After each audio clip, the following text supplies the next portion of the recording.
They're guys. They do magic. They are the Magic Guys.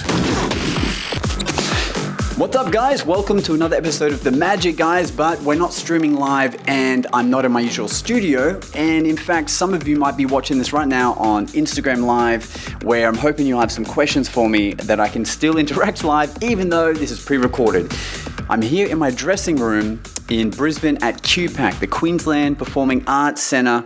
And this is insane because I'm here performing 4 shows with Showmen, the full cast of my friends that do all sorts of crazy magic. I know if you follow me on social media, you've seen me spam the crap out of the show because it's a good show and we've just done the first one. So straight off doing the first one, I wanted to come on and just have a chat with you guys and hang out and tell you a bit about it, because this is where I'm living, for the next at least 2 more days.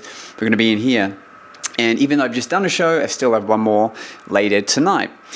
So for those who are just listening, I'm going to show the viewers around with some B-roll of the theatre. That's the fancy click, so you know it's changed, but I'll explain it because this is a massive theatre. It's 1,500 seats. And, every seat still has the best view in the house with live projection. Their tech team is insane here. Multi-cameras shooting onto the screen. You should see the guy, Mars, that's been live streaming one of my close-up tricks onto the screen at the very end of the show. He's got I can only it looks like he's a scorpion. Like his rig that he puts on him looks like a scorpion, or like in the movie Alien where you have that head that hangs over. So he has this whole kit that he straps in, and then the camera hangs from this little cord that helps it stabilize. It's insane. Like it might even be a bit overkill, but it just ensures it's crazy smooth footage. And you can see some of it on the screen right now. What's up? Hey, we got Chris here, watching me on the pod while on the pod. What's going on, man? Look at this. This is crazy. This is crazy. This is wow. It's really far down, and then we're over. Is this where we're over here as well? This is Instagram. It's froze as I walked in.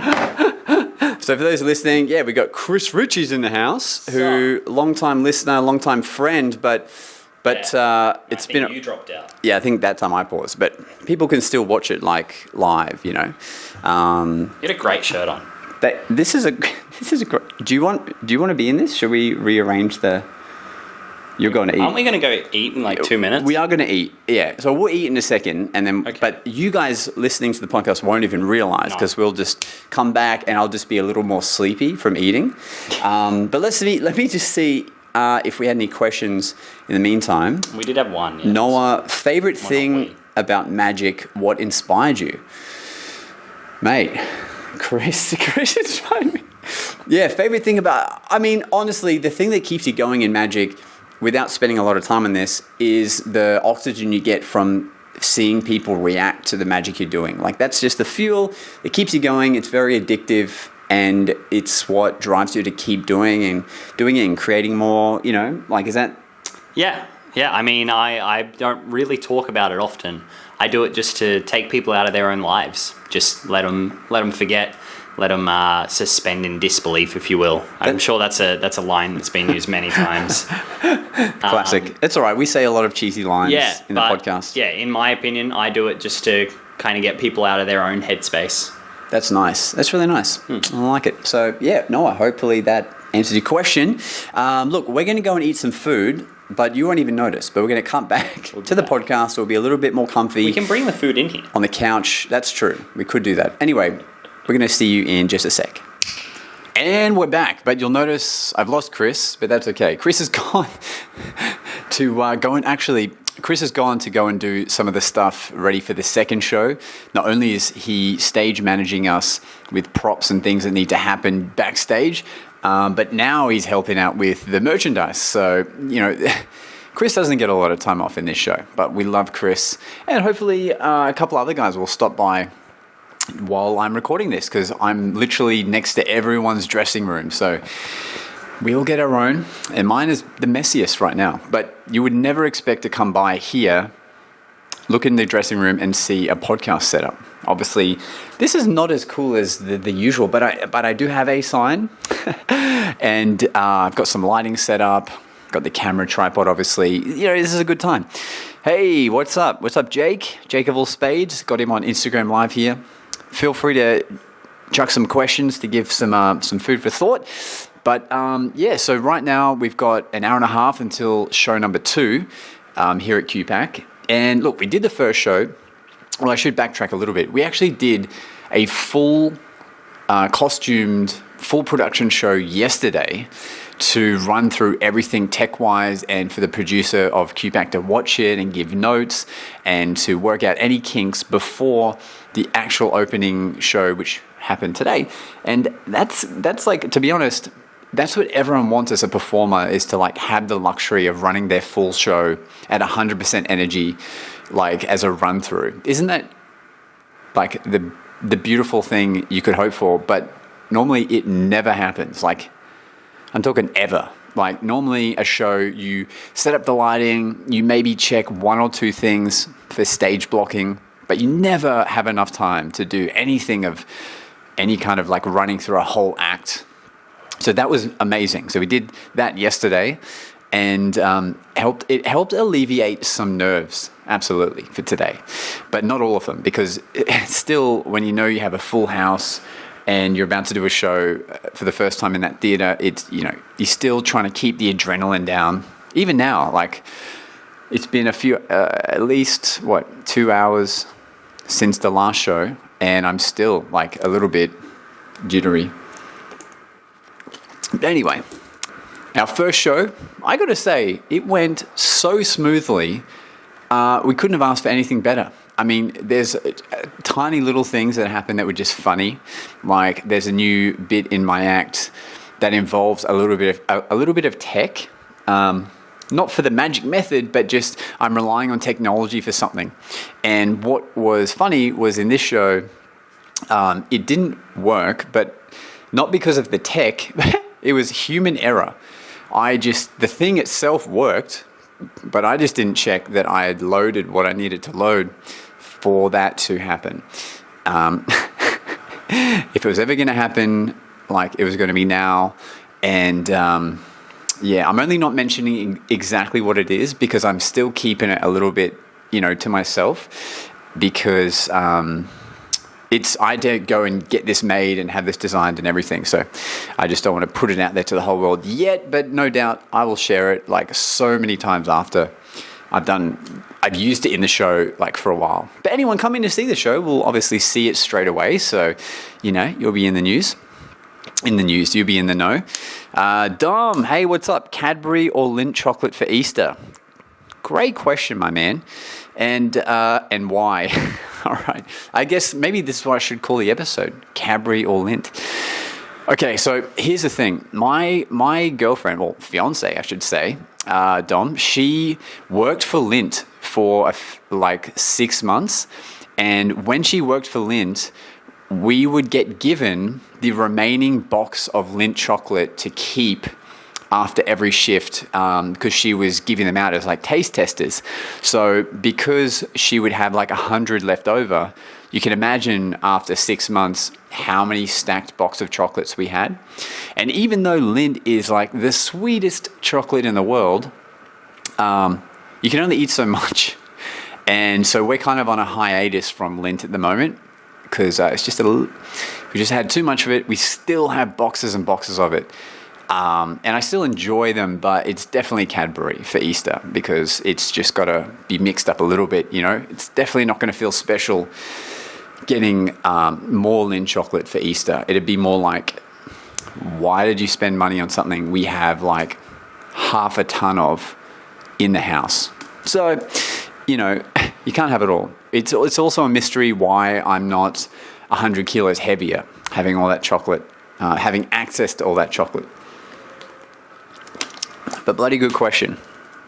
I'd love to hear from you guys. Put in the comments what type of chocolate you're gearing up for Easter. Although, for a second there, I thought we just had Easter, but we haven't. This is the Easter shows we're doing here at Showmen. I should know that. And on Sunday is Easter Sunday. So, Yeah, hopefully this episode will come out before Easter. So that makes this whole thing relevant and I don't have to cut it out. That's awesome.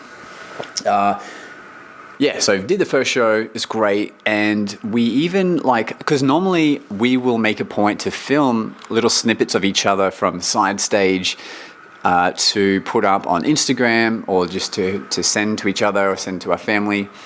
But because this was the first production, the producers Chris and Mike, who are also in the show, made a good point, and they were like, hey, let's just make a no phone policy for this first show, just so you can soak it all in and just be with each other in the moment. And it was a good move. But also it's why there's no vlog content because I'll put out a vlog of this experience here at QPAC, and there's going to be no footage of the first one. So I'm going to have to dummy it. I'm going to have to get footage, twice as much footage from one show and use it to tell the story of doing the first one. But obviously it's the same lighting, the same stage, same costuming. So really you'll never know unless you've listened to this podcast. Then you might know, all right, it looks like I have to pause for a second, getting a call. Hey, bro. Hey, bro, how are you? Good, man. That's good. Are you free at the moment? I can be. What do you need? We need some more signed posters. Okay. Can I come down in 15? Yeah, 15. Yeah, is that okay?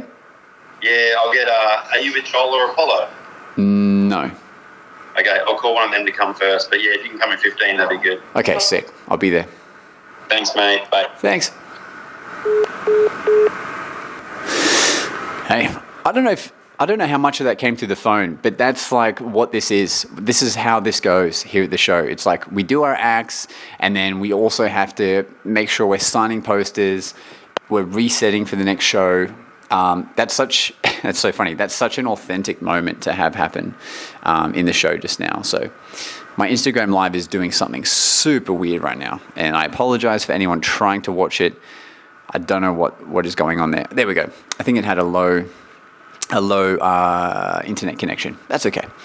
So and amongst doing all that, doing the show, prepping everything, signing posters, I'm also pumping out a podcast for you guys because I love you all that listen, especially Dash. If Dash Magic is listening right now, you're the man, because it's the first time I've met someone in public for the first time that's not a magician, or not I wasn't meeting them in the context of going to a magician hangout or anything.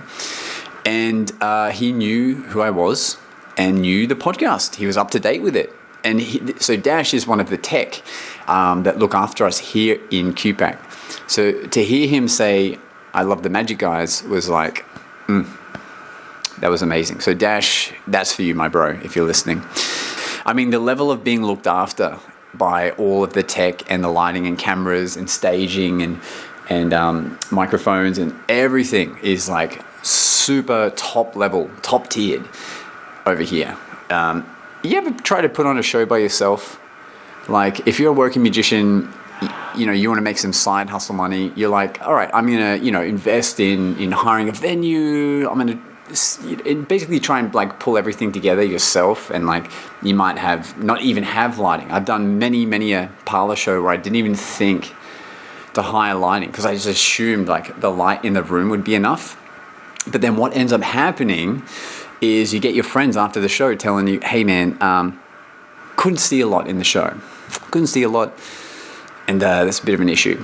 But here, that's the two extremes. So it's that, and then, a crew of at least 20 people doing stuff behind the scenes for this one show. And what's wild is the world-renowned production of Hamilton is in the theater next door to us. We're going to get lunch in the internal crew cafe, and all the crew from Hamilton are just there. It's it's wild, man. It's wild.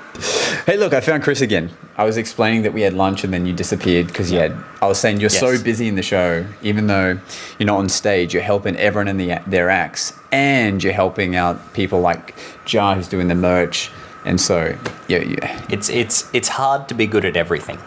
Yeah. It really is. And also, this might be a bit meta on our podcast talking about another podcast, but we love a podcast called Hamish and Andy. For those who live in Australia, you know who they are already, but you might anyway if you're not in Australia. Yeah, they have international listeners. Yeah. And I mean, similar. We're very similar because right now there's 2 people on this podcast and they have a main 2 people on their podcast, hence the name. But they have this ongoing joke of in touch with the common man and lost touch with the common man. Correct. Chris here has in touch with the common man, and I walk into my dressing room today with a nice little package with the lost touch with the common man shirt. I don't know what to tell you. I'm not performing on Queensland's biggest stage. However, I'm pushing props on and off. It feels very in touch. It feels very in touch. I love the fact, I was telling Chris this before and he also loved it, the fact that this shirt is the same quality but costs more money. Yes, it does. So the fact that it's the lost touch, that's funny. Yeah, well, I mean, you've lost touch with the common man, so you're able to spend that extra $10. Yeah. However, I was the one that spent it, so... Yeah, and we, the Magic Guys, we have a merch store as well. Yes. The magicguyshow.com. Yeah. We've given out some hoodies, but in terms of like the ones we've sold, like how many do you think we've sold? How many do I think you've sold? Yeah. I don't mind it. You guys knowing our successes, we don't mind because it's you guys helping us. I would hope you've sold. So like I don't want to go under or over. I want to try to bang it on. Just a number. Like every episode will get 200 views or whatever. Oh, really? Or downloads each week. So and thank you all. So like at least 3, right? At least 3. Yeah. Is that just trying correct? to be modest. Is that correct? Well, it is at least 3, is it not? Is that the answer? Is it at least 3? Well, I'll tell you least, when you it's have 3. your answer. 3. That's what you think. At the very least, it's 3, and that's got to be correct. Well, you've sold more than 3, is what I'm saying. But that's not what I'm asking. Okay, I'm asking what 200 downloads every week. How committed are your listeners? Well, YouTube, we've got 850 maybe subscribers on YouTube, and then it's different on, Can I give you a range? Just pick a number, and then I'll tell you. 200. Yeah. Because we have 200 listeners every week, and But you said 800 on. 850 YouTube. subscribers. Yeah. Sorry, I was looking in the mirror then. I should be looking up. Oh, it doesn't matter. Yeah, we've got a mirror behind us. Yeah. We've got the viewfinder of the camera, then the actual camera, then we've got each other's gaze. 200. Yeah, and that would equivalent to, because we offer free shipping internationally. Okay. Yes. They're drop shipped, so we don't have to thankfully look after it. But let's say it's $30. That would be what, $600? Is that right? No, 200 would be $6,000.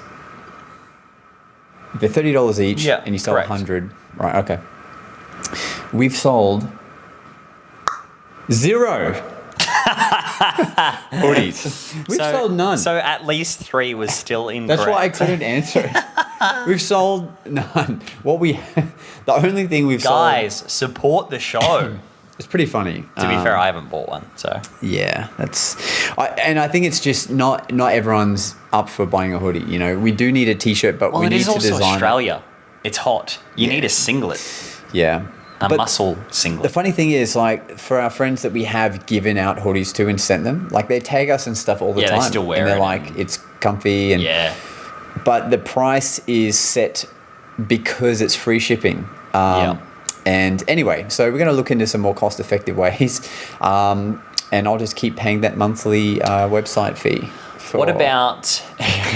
Of course. So it's a loss at the moment. What about a hoodie? Yeah, it's for the love. Have you seen the sequins that do a color change? Yes. Yeah, what about a hoodie that has the back of a card face and then a reveal to the front of the card face? Holy. With sequins.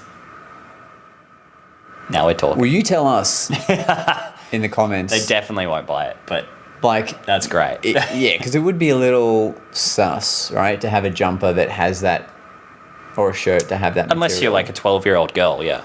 Yeah, I don't think that's quite our demographic. Fair enough. But maybe you should think about it. Yeah. Like, that is you. great, as a concept, it is pretty good, though, to have the back of a card, front of a card. What if, could it be made so that, like, you can go this way is one card, this way is another card? No, because sequins are only double-sided. Yeah. We've got to think outside the box here. We need a 4-way out for one shirt. What about 4 different areas that change? Isn't that what I just said? And you just magician choice them. Right. Yeah. That's similar to Jason Maher and I were talking about tattoos, and we're like, if you have 52 tattoos on you, you're getting some. You're running up the numbers pretty well there with your ink. But if you had 52 reveals, you could do mnemonicosis, like where they can just name any card. Yeah. And you can reveal it in some way on your body. Which would be crazy. Like, it's so funny you name that, because, like, on my ankle, I keep my favorite card. But even hidden within this dolphin jumping out of the water. Between my toes. Yeah. And specifically my big and second toe. Don't look between the second and third toe, whatever you do. Oh, man. I mean, you could just have one card tattooed on you, though, and then in the circumstance it is selected. Yes. Then you have that as a reveal. Yeah. And then otherwise you just get a deck of cards out and go into a trick. Well, that is what Jason did. We've all seen this vlog where he went and got a 10 of hearts tattooed on his elbow. Oh, okay. I haven't seen that. I don't know. Yeah. Sorry, but it wasn't a card. It was just the value in the suit. Yeah. But very cool. Well, I mean, I've got an elements tattoo, right? So I could do any kind of number, and then I could force an element, or I force a club, or a suit. I could use this in some way. Yeah. I have the 4 elements related to the 4 suits tattooed currently. And there's 4 seasons in a year. There's and 4 seasons. 52 weeks in a year. Yeah. Now Crazy. we're talking. Yeah. Speaking of 52 cards, we did a little VIP magic before this first show, and one of them... Not me. Huh. Not me. So here's how I always try to think ahead of time, like plan for what could happen. So we had Sam Farday, I think I can say his name, because former Queensland Broncos rugby player. He came in with his family, and the plan was not for me to do magic. It was for Mike and Chris to do magic, and Joel. Yeah. But I took some cards with me, because I'm like, just in case. In the offbeat that they wanted to see more or whatever, like, I should have something on me. Yes, so 100%. So I took my deck, and what do you know? The 2 groups that were coming in came in separate, so they couldn't get the same performance. Correct. And it played out. And we started. I must have looked like just like the fastest man on earth with cards, because I asked him to name a card, just like that. I asked Sam to name a card, and he said the Joker, and in my deck had just so happened to have the 2 jokers like at the top of the deck, which is unusual. Don't you usually get rid of them? I usually take them out, but right now I'm enjoying doing a routine that uses the jokers. Okay.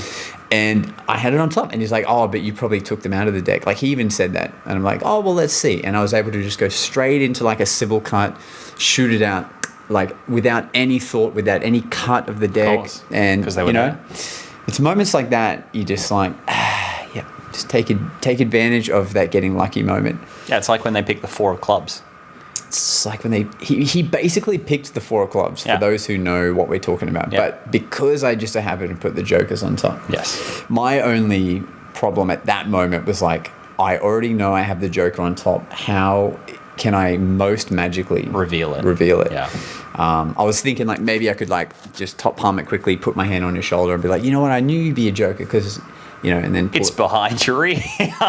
Yeah, maybe not that. Well, he's a dad. But for some reason, being able to already have it like on their shoulder, like while you're talking to them and show them, is cool. But yeah, I did like a long distance top shot. Moved on. It's fine. But I knew. I was like, that's what I live for. Are those miracle moments? Yeah. You ever get any of those? Yeah, I mean they do happen. Yeah. It does happen where you just. I remember there was a trick I used to do for a little while there where you would purposely find the wrong card.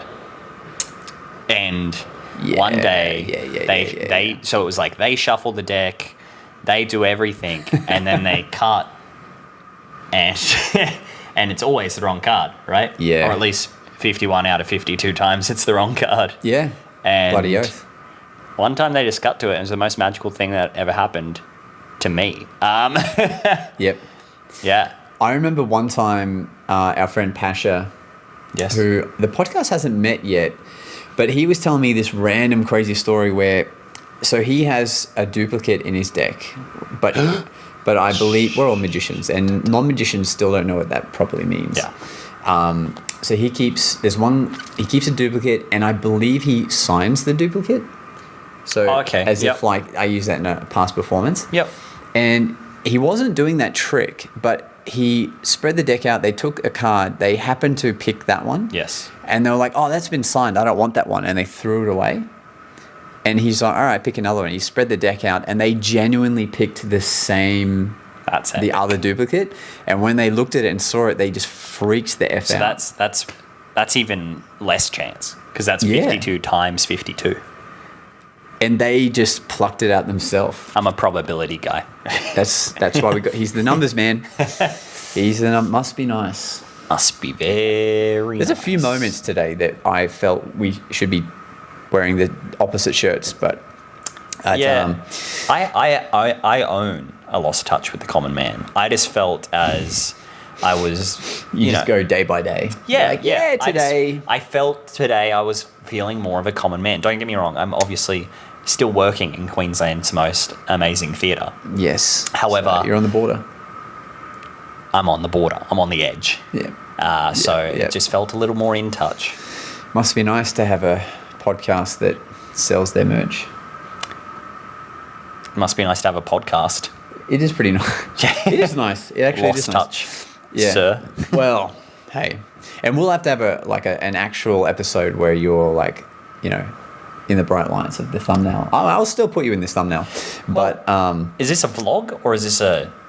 this is podcast, or this both? is well, you know what? That's a good point. Maybe I'll use some of this in the vlog, but this is primarily for you guys, the Magic Guys. Yeah, because if you want to get technical about it, I still haven't even been on the Magic Guys podcast. Yeah, that's what I'm saying. I mean, you've been in heaps of vlogs, but Yes. haven't quite crossed over to the podcast land. That's what I was saying. Like, this is technically your first time, even though it's Yeah. not the usual setup where Yeah. we'd stream it and that kind of stuff. Yeah, I want to meet Doug. Yeah, Doug. Dougie boy, who is currently. I'm not worried about Jason. He's probably. We see enough of Jason. Correct. We all love him, and we all watch him every day. Every day. Oh, I've also met him enough times where That's true. I'm not worried about meeting him again. Yeah. No, I'd love to see you again, Jace. That's not what I mean. Yeah. I just mean I'm not going to meet you. And I would just see you. No one tell Jason this, but as a test, Jason, I want you to message me the word apples if you actually are watching this right now, because Yes. there's no way you have time to. He's never watched an episode he's not on, ever. Is it cynical of me to like enjoy rewatching or listening to the episodes? I mean, I vlogged before when I was in like high school and I rewatched that, so I feel like that's... It's the same thing, right? It's like because it's hard to appreciate the moment you're in right now That's whilst what it being is. in the moment. yeah, because normally like I'm appreciating this way more right now because I'm not also streaming, Yes. looking at the viewers' comments, Yes. making sure Jason hasn't left his desk to go make food where I have to take his screen off. Make sure the connection's still there. I don't have to do any of that. We're just chilling. Yeah. But like when you rewatch, like when I did a vlog, it was in, Threadbow when we went snowboarding. Is that still online somewhere? Or It's not online. It never went online. I did it as Wait, a so you as a made video, a vlog? I made a video log for myself. ah. That's what a vlog is. You don't necessarily have to share it. that's weird. Okay. So you even put in the time to edit it No editing. for yourself. No editing. Okay. No, God, no. It was just a literal, hey, we're back out here on the fields. I'm with, whoever I was with. Yep. And, this is what's happening. And it was literally for myself, so I could go back and watch and be like, oh, what a good time that was. Nice. Yeah. Okay. Yeah. You should put it up. No. Who knows? No. Yeah. Well, that's why we do it. Except I just happen to post mine online. Yeah. But I mean, what's hard is getting content of the show you're doing I thought by now, Unless you have me with you. unless I do when- with you, but they're know. calling you to do so much stuff already. Oh, yeah, I couldn't do this one. Yeah, it's almost like I need them to not hire you for this show so I can hire you anyway to do Well, you're the reason the tech. I was hired for this show. Thank you. As in, I've got a good stagehand. Yeah, Chris Riches. Yeah. Yeah, we've done a lot of that. And then all of a sudden, I'm everyone's stagehand. It's true. Once you find something good. Except, the one person I don't have to stagehand for is Chris. He's totally self-sufficient. Yeah, he's all comedy. Yeah. That's true. Because, Chris, whenever I've gigged with him outside of Showmen, he just has his briefcase. And he literally, Christopher Wayne, for those who have watched his episodes, he'll just sit his briefcase down on like a cocktail high table, open it up, and like just do his show out of that. Yep. Yeah. But, he doesn't have anything launch out of his... Well, neither do you. I was explaining earlier. I didn't tell them what it is yet because it's still, I'm just keeping it for people who come and see it live. But I did explain that a tech piece of magic, it wasn't the tech that failed. It was me. Human error. It was me. And me. Yeah, it was both of us. Really, it shouldn't have got further than me. I should have...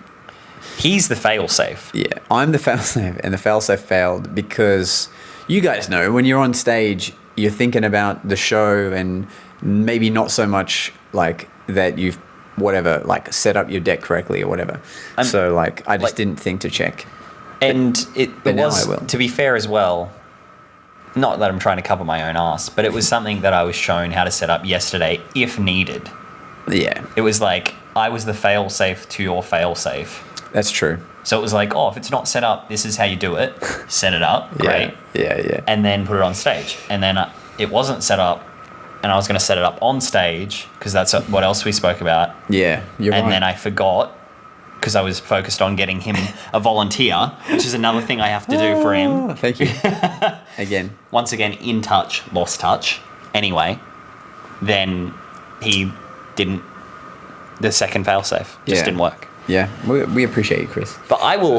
It's how we learn all our lessons. 100%. Because in the first show of Showman, a lady dropped my Rubik's Cube into a million pieces, and I did keep a spare, but I didn't keep like a second spare, and I didn't know how to get out of this situation. And because I was like nervous, What did you decide to do instead, Josh? Instead of moving on and just revealing it, which I could have. which you could have, what did you Yeah. decide to do So in front of 1,200 people? we had a mixed up cube, and then I was meant to shuffle it into matching her pattern. Yes. And just being nervous, I didn't mix it up properly. Yes. And I didn't have an extra one to get out of my case because she had dropped one earlier. Yes. So instead of jumping to the giant Rubik's Cube costume I have that happened to match her cube, That if you go back in the vlogs, you will see that happened. me wearing at one point. Yeah. Oh, yeah, that's right. Yeah. You were Cubie. Yeah. That's right. That was your beginnings in Showman. So instead of doing that, I just stood on stage for at least 3 minutes, probably longer, just re-solving the cube for real, like bringing it back to its solved state. And What's your PB on solving a Rubik's Cube?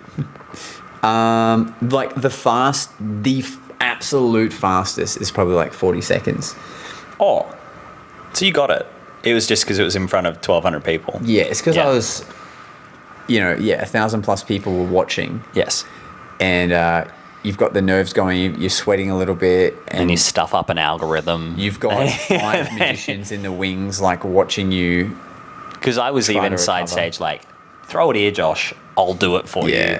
Yeah. That, like, most of our friends here in Queensland were in that show watching. Jason Ma was in the show. Or was No in the doubt audience. there was a speed cuber in the audience who could have done it in 20 seconds. But bringing it full circle, I learnt from that show. Yes. And that will never happen again. If Yes. they drop the cube, it doesn't matter because QB would match. Yes. Or in this case, the show's changed even more now that I don't Correct. have to rely on that. Anyway. but if we needed to, we could. If we needed to. Because he is there ready to go. He is there ready. Yeah. And this is another version that I learnt now with this new tech thing. Now I've learnt from that. We can hear some shoes coming up the stairs here. Yeah, I also had a vibration. I'm just making sure that we're not. No, we're fine. Whose feet do you reckon they are? That's Olivia. Ah, Olivia. Do a mic check, please. Sure. You're on a Sounds mic good. check. We're going to go do a mic check now with Mike, who's downstairs. Mike, Tyler. And we'll check in with you guys soon. See ya. Go again. Oh, yeah, just in case we end the episode here. See ya. Thanks for listening. It's time for us to disappear now. But we'll see you again on the next episode of The Magic Guys.